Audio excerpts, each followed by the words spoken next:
الله يا الله الله سبحان الله الله يا الله الله حمدا لله. اعوذ باللہ من الشیطان الرجیم. بسم اللہ الرحمن الرحیم. الحمد للہ رب العالمین والصلاة والسلام علی اشرف الانبیاء والمرسلین وآلہ الطیبین الطاہرین المعصومین. معزز سامعین، امامت کے لیے عقلی دلائل امامت کی ضرورت کے لیے، فلسفہ امامت کے لیے وہ کیا ہمارے پاس عقلی دلائل ہیں جن سے امامت کے ضروری ہونے کو اور نبوت کے سلسلے کے ختم ہونے کے بعد اور ختم نبوت کے بعد آخری نبی صلی اللہ علیہ وآلہ وسلم کے اس دنیا سے رخصت ہو جانے کے بعد ہدایت کا سلسلہ امامت کے ذریعے اللہ نے جاری و ساری رکھا ہے. اس پر ہم دلائل اپنے معزز سامعین کی خدمت میں پیش کر رہے تھے، اور اسی سلسلے کو آگے بڑھاتے ہوئے آج ہم جو ہے وہ مزید دلائل عقلی پیش کریں گے، اور ان عقلی دلائل کو محکم کرنے کے لیے ساتھ ساتھ ہم بعض روایتوں کو بھی معزز سامعین کی خدمت میں پیش کرتے جا رہے ہیں. اور جو ہم نے دلیل پیش کی وہ یہ کہ انسانی معاشرہ اور انسان ہمیشہ ہدایت کا محتاج ہے. تمام انسان جو ہے وہ الہی ہدایت کے ضرورت مند ہیں، اور یہ کیسے نصیب ہو سکتی ہے، یا آخری نبی کے جانے کے بعد بھی ایسا ہی ہے، اور یہ کچھ ایسا نہیں کہ یہ وسوسہ ذہن میں آئے کہ حالات ایک دم سے پلٹ گئے ہیں، تبدیل ہو گئے نبی کے بعد. نہیں، آخری نبی کے بعد بھی انسانی معاشرہ جو ہے وہ اس کے لیے ضروری ہے کہ ہدایت الہی نصیب ہو اسے. اور قرآن جو ہے بیان ہوا کہ قرآن اور اللہ کے نبی سے جو باتیں سنی تھی اصحاب نے، وہ کافی نہیں تھیں، بلکہ ایک مزید محکم اور مستحکم قانون اور لائحہ عمل کی، اور ایک ایسی پالیسی کی، ایک ایسے قانون اور دستور کی ضرورت تھی کہ جس کے مطابق مسلم امہ جو ہے وہ ہدایت حاصل کر سکے. انسانی معاشرہ ہدایت جو ہے اس کا سلسلہ، انسانی معاشرے کی ہدایت کا سلسلہ جاری رہے اللہ تعالیٰ کی طرف سے. دوسری بات یہ تھی کہ قرآن کے قوانین، اسلام کے قوانین، اسے بیان کرنے کی ضرورت تھی. 23 سالہ زندگی میں اللہ کے حبیب جو بیان کر گئے، ان قوانین کی مزید تبیین، تشریح اور اسی طرح قرآن کی صحیح اور دقیق تفسیر کی ضرورت تھی کہ جس سے یہ الہی مطالب، جو گہرے معارف جو قرآن میں موجود ہیں، وہ عمیق باتیں، قرآن مجید کی بصیرت پر مشتمل جو باتیں ہیں، وہ انسانوں کے لیے واضح ہو سکیں. لہٰذا انسانی معاشرہ ہدایت کا محتاج ہے. اسی طریقے سے قرآن کے ذریعے ہدایت حاصل کرنا، قرآن کے ذریعے علم حاصل کرنا، اس کے لیے ضرورت تھی کہ الہی مفسرین ہوں، اللہ کے نمائندے ہوں جو انسان کی ہدایت کرتے رہیں، انسانوں کے لیے ارشاد کرتے رہیں، اور اسی طریقے سے وہ قرآن کی محافظت کریں، قرآن کی تفسیر کریں، قرآن کے مطالب کو جو جس طرح حقیقت میں ہیں وہ اسی انداز سے لوگوں کے لیے بیان کریں، تاکہ لوگوں کے لیے پتہ چل سکے وہ مطالب جو اللہ تعالیٰ نے اس کتاب کے ذریعے بشریت تک پہنچائے ہیں، اور بشریت تک ان مطالب کو خدا نے واضح کرنا چاہا ہے. اسی طریقے سے عزیزان گرامی، اتمام حجت جو تھا وہ ضروری تھا کہ حجت اللہ تعالیٰ کی طرف سے تمام کر دی جائے ایک مستحکم نظام کے ذریعے. اور پھر اگر اختلاف کرتے ہیں اور گمراہی کا راستہ اختیار کرتے ہیں تو حجت تمام ہونے کے بعد گمراہ ہو. انسانوں کے پاس، مسلمانوں کے پاس، اہل اسلام کے پاس حجت نہ ہو قیامت میں کہ اللہ تعالیٰ تو نے کوئی معین نمائندہ کیوں مقرر نہیں کر دیا تاکہ یہ امت گروہوں میں تقسیم نہ ہوتی، اس طرح بٹوارہ نہ ہوتا، اس طرح امت ذبح حالی کا شکار نہ ہوتی، اس طرح ظلم و جور جو ہے وہ معاشرے میں جو ہے وہ رائج نہ ہو جاتا، اس طرح جو ہے وہ مستضعف جو ہے وہ ظلم کی چکی میں پستے نہیں، اس طرح جو ہے وہ معاشرے میں افراتفری قائم نہ ہوتی۔ تو یہ سب کچھ جو ہوا اور ایسا کیا تو وہ حجت تمام ہونے کے بعد خود ہی اگر اسلام کی تعلیمات سے انحراف کیا مسلمانوں نے تو یہ اسی کا نتیجہ ہے۔ اسلام میں وہ راستہ اللہ نے محکم رکھ دیا اور حجت تمام کر دی، لہٰذا ایسا ٹھوس اور محکم اور مستحکم راستہ وہ یہی تھا کہ اللہ تعالیٰ امامت کے منصب پر اپنی طرف سے معین نمائندوں کو فائز کرے، ان کی اطاعت کو لوگوں کے لیے واجب کر دے اور ان کے ذریعے حجت تمام کر دے۔ ہر دور اور ہر زمانے میں اللہ کی طرف سے لوگوں پر حجت کا تمام کرنا، اتمام حجت، یہ ضروری ہے عزیزان گرامی۔ عقل اسے ادراک کرتی ہے، عقل اسے سمجھتی ہے عزیزان گرامی۔ اور اس کے بعد ہم سلسلے گفتگو میں آج ایک دو باتیں عقلی دلیل کے طور پر اور کرتے ہیں، اور اس کے بعد انشاءاللہ دیگر پروگراموں میں ہم اپنی گفتگو کے سلسلے کو چند مزید آیتوں کو بیان کر کے اور احادیث اور روایتوں کو، اسلامی روایتوں کو بیان کر کے، اور اسی طرح تاریخ کے کچھ واقعات کو سامعین کرام کی خدمت میں مثال کے طور پر پیش کر کے، یہ تمام جو عقلی دلائل ہم پیش کر رہے ہیں انشاءاللہ اس کے استحکام کے لیے، مزید اس کے محکم طریقے سے ثابت ہو جانے کے لیے ہم منقول اور نقلی دلائل جو قرآنی آیات اور روایات میں ہیں ان کا سہارا لے کر ان روایتوں اور آیتوں کو سامعین کرام کی خدمت میں بیان کریں گے۔ عزیزان گرامی، دیکھیے کہ ہم نے نبوت کے باب میں ضرورت نبوت پر گفتگو کرتے ہوئے یہ بات پیش کی تھی، اور یہاں بھی ہدایت جس طرح ضروری ہے انسانی معاشرے کے لیے، اسی طرح علم ہمیشہ جو ہے وہ انسانی معاشرے کے لیے ضروری ہے۔ اور دیکھیے آپ کے تمام علوم جو ہے اللہ تعالیٰ کی طرف سے جو انسانی معاشرے کے وقتاً فوقتاً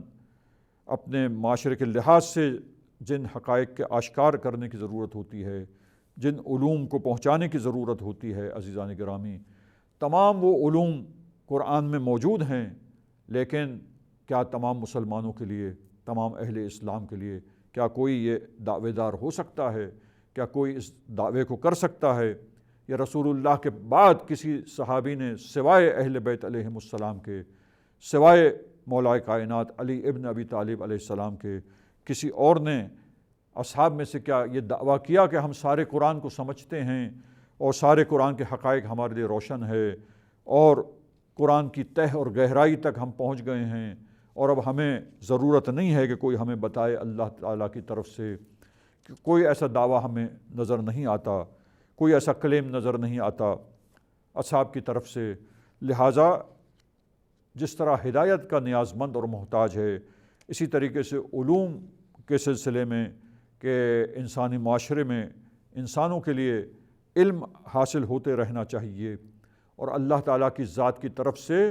ایک ایسے نمائندے ہونے چاہیے روئے زمین پر جو انسانی معاشرے کو جن علوم کی ضرورت ہے، جن چیزوں کے بارے میں آگہی فراہم کرنے کی ضرورت ہے جس زمانے میں، جس انداز سے، تاکہ حقیقتوں کو سمجھ جائیں ایکوریٹلی، دقیق طریقے سے، گہرائی کے ساتھ، صحیح انداز سے حقائق ان کے لیے روشن ہو جائیں عزیزان گرامی۔ حجت بھی اسی طریقے سے تمام ہوتی ہے، ہدایت بھی اسی طریقے سے فراہم ہوتی ہے۔ لہٰذا اس علم کا انتظام جو ہے ہر دور اور ہر زمانے میں ضروری ہے۔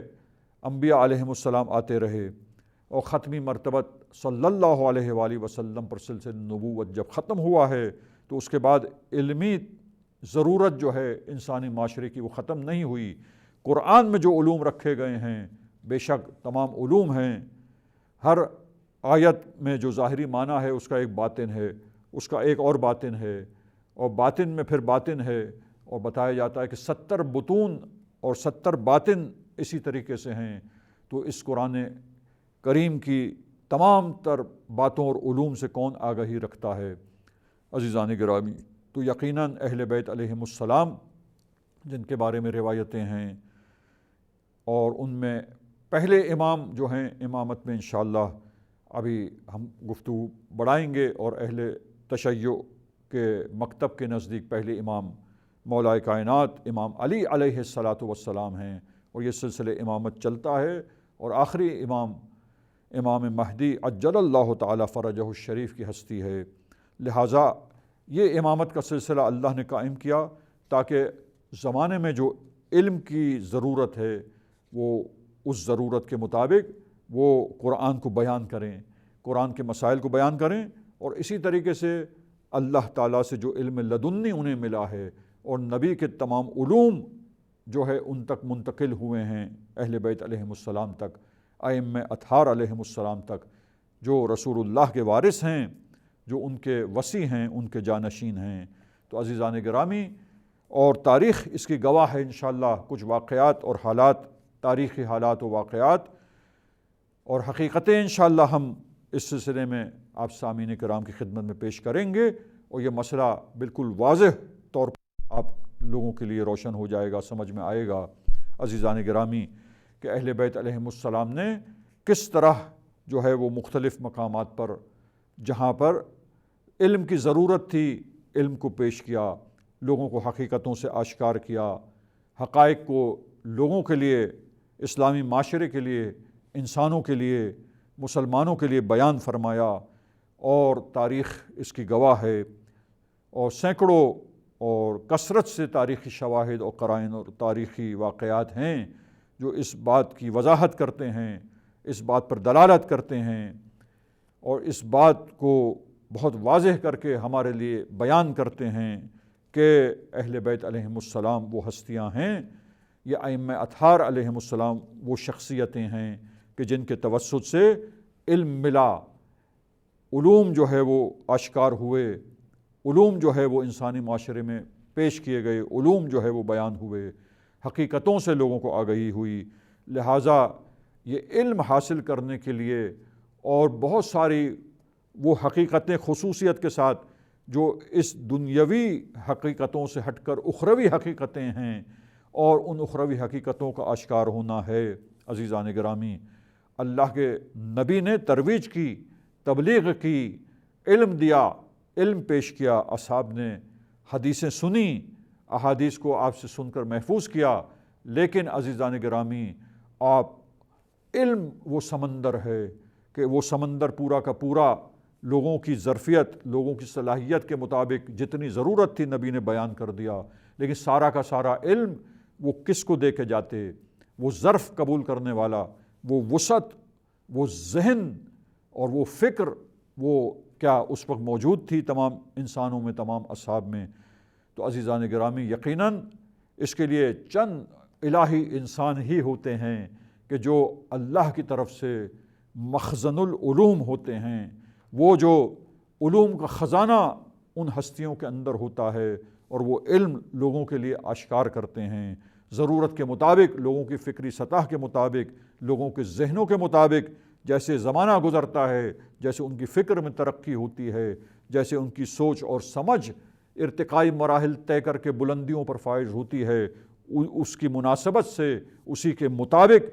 مطالب کو گہرائی کے ساتھ ان علوم کو لوگوں کے لیے آشکار کرنے والے، علوم کو لوگوں کے لیے بیان کرنے والے، یہی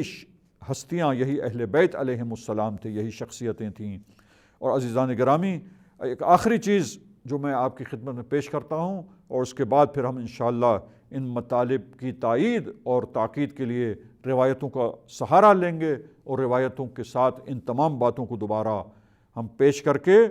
روایتیں اس سلسلے میں آپ سامعین کرام کی خدمت میں بیان کریں گے، تاکہ یہ دلیل محکم طریقے سے جو ہے وہ امامت کے ضروری ہونے کو اور امامت کے فلسفے کو ہم سب کے لیے آشکار کر سکے، اور یہ امامت کا جو عقیدہ ہے یہ کیسا عقیدہ ہے؟ بالکل دلائل کی روشنی میں ایک محکم عقیدہ ہے اور صحیح عقیدہ ہے، اور یہی اسلام میں جو ہے وہ اللہ تعالیٰ کا دستور ہے کہ جس کے ذریعے مسلم امہ کو اختلاف سے بچایا جا سکتا ہے، ہدایت فراہم کی جا سکتی ہے، علوم جو اسلامی معاشرے کی ہر زمانے میں ضرورت ہے، جس وقت جہاں جہاں جیسے علوم کو ظاہر کرنا ہے وہ انہی کے توسط سے ہو سکتا ہے، حجت انہی ائمہ کے ذریعے تمام ہوتی ہے، اور آخری بات عزیزان گرامی کہ جو ہستیاں اللہ کی سب سے زیادہ پسندیدہ ہستیاں ہیں اور اللہ ان پسندیدہ ہستیوں کی طرف الہام کرتا ہے، وہ علوم جو اللہ نے ان کو عطا کیے وہ علوم اشکار کرتے ہیں، اسی طرح الہامات کا سلسلہ، وحی کا سلسلہ اگرچہ ختم ہو گیا لیکن الہامات کا سلسلہ جاری رہتا ہے اللہ کی طرف سے ان ہستیوں کے لیے، اور ان ہستیوں کا رابطہ اللہ کے ساتھ برقرار رہتا ہے محکم انداز سے، اور وہ لیول، وہ بالا ترین سطح کہ جس سطح پر الہی نمائندہ اللہ کے ساتھ مرتبط ہوتا ہے، مربوط ہوتا ہے، رابطہ ہوتا ہے، اور ان روابط کے نتیجے میں ہی ان ہستیوں کے طفیل سے اللہ تعالیٰ کا تمام لطف و کرم تمام مخلوقات کے شامل حال ہوتا ہے۔ سلسلہ گفتگو یہیں سے انشاءاللہ آگے جاری رہے گا، یہاں پر ہم اپنی گفتگو کو ختم کرتے ہیں۔ وصلی اللہ علی محمد وأہل بیتہ الطاہرین۔ اغفر لنا